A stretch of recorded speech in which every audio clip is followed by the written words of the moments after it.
به نام نامی حق استرداد آگاهی. نه از باروت میگویم، نه از آهن، نه از زنجیر. بگم از خونی که در رگهای آگاهی شده تحقیر.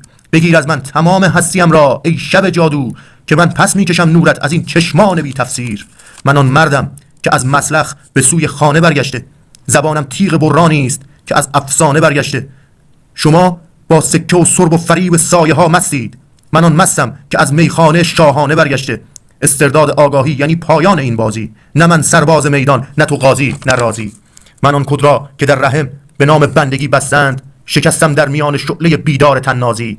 بزن دف را که میکده پر از مستان بیدار است، که هر کس سر سپرده شد سزایش چوبه دار است.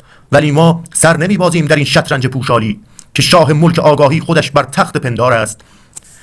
به چرخه واژه در رقصم که میدان از تو میلرزد، به تابه شعله بر ذهنم که ماتریکس از تو میترسد.